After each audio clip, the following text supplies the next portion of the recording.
Welcome to the Overgivers Anonymous podcast. My name is Angela Mondor, also known as the Geeky Girl. In this podcast, we're going to be talking about some amazing things to help you get over overgiving. Welcome to this episode of the Overgivers Anonymous podcast.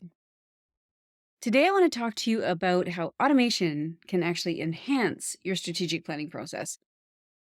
So, automation and project management software are symbiotic in my world. We'd use a lot of automation along with our ClickUp installations.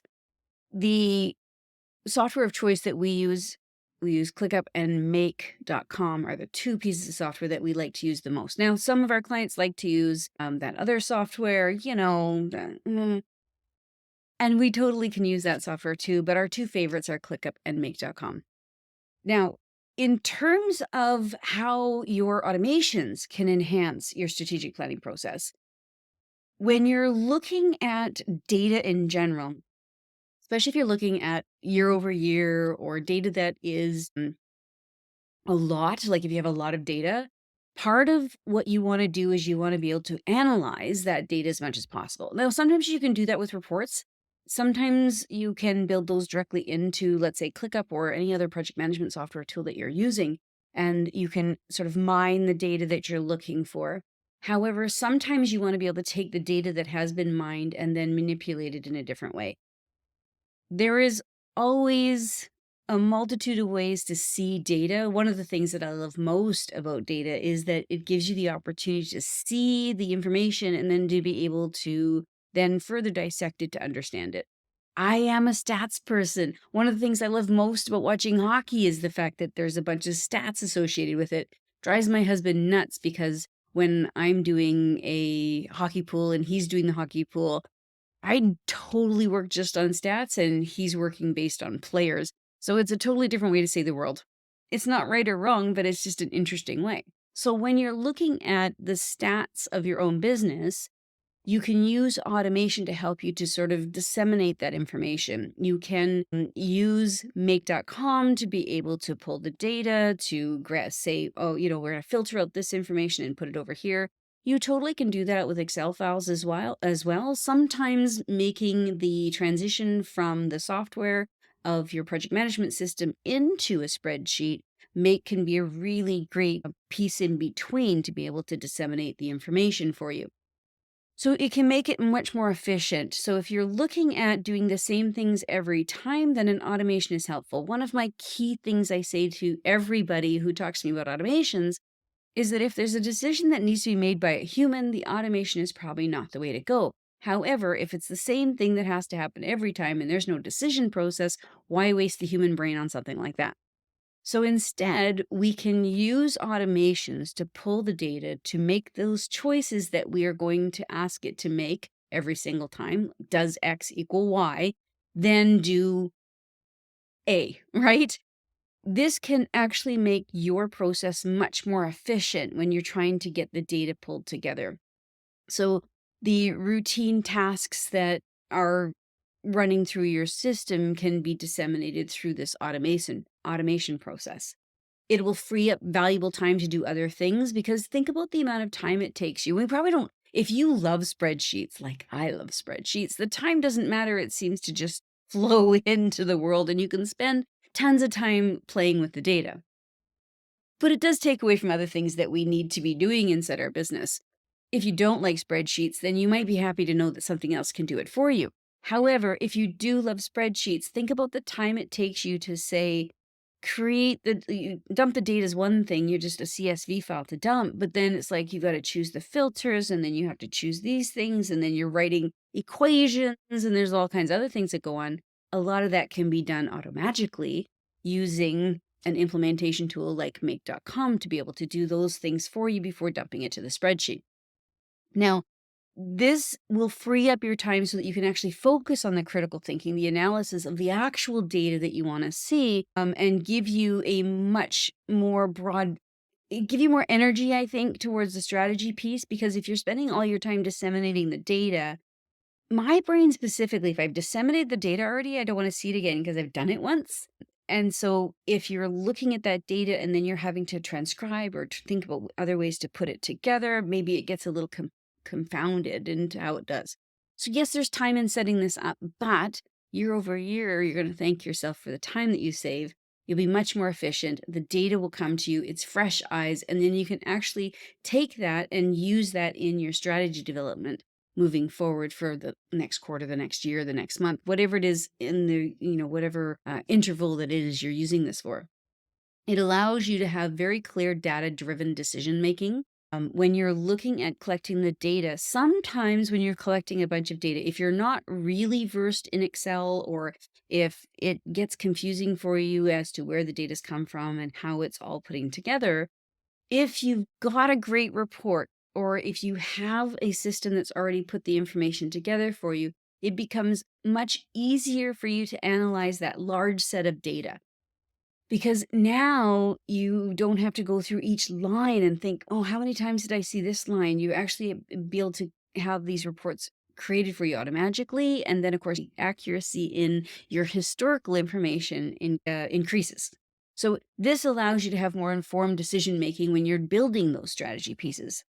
And then, of course, there's always the constant adaptation. We're never going to have the exact same thing happen over and over again. However, by having an automation already set out, and when years ago, I'm going to date myself, we used to use macros a lot in Excel, where it would do a lot of these things over and over again for us. And we would have to go and rewrite the VABA code in order for it to change what we had written in those macros. Now you can use a tool like make.com in order to more easily or visually change these things. There are some adaptations that you will probably do over time. You want to say, oh, that report was awesome, but it would be great if it did this as well. You can go in and make adjustments so that it's not like you have to redo the whole process over and over again. One of the lessons I learned early on in my business, I remember there was a task I had to do. Can't remember what the task was, but I remember the event. I had this task and it had to be done quarterly. And I remember I sat down, I did it, and I figured it out how to do it, and it was awesome. And then the next quarter came and I went, ah, darn it, I've done this before. How did I do it? The minute you ask yourself, how did I do it last time? That's when you start to think about what this is now a process. This is now something I need to build around. Again, if it's something where that human brain needs to make decisions, it's probably not something to automate. However, now with automation, I look at that question a little differently. I used to say, oh, when I say, how did I do that last time, I need to write a process for that. However, now I say, oh, is that something that can be done automatically using AI? Or is it something that I can maybe hybrid between having part of it done by an AI or something, and maybe using some human interaction as well. So, but it does allow you to have that continuous automation or adaptation, because you can just change the bits and pieces of it as opposed to having to redo the whole thing from scratch every single time. So you can also have improved collaboration, because now you're coming to the table with data that other people can understand too. It's not just you that's seen the data. It's not just the way it works for your brain. You can actually have it laid out so that your whole team can see what that looks like, and you can share that information. And it also, fosters that cohesive relationship in the planning process. If you have other people in the planning process, it allows for a more open dialogue in terms of like the historical information coming forward and the choices we're going to make strategically moving forward.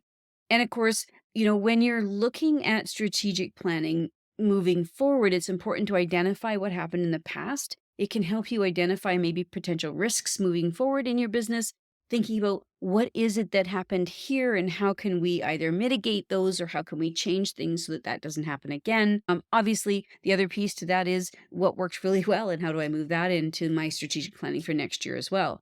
So sometimes we can mitigate those unforeseen changes because of things that we have looked previously for in our business, things that have happened that was like, oh, I didn't expect that to come out of left field. How can I now mitigate for next time? How can I see how to make those changes so that next time when this comes up, we can do X, Y, and Z?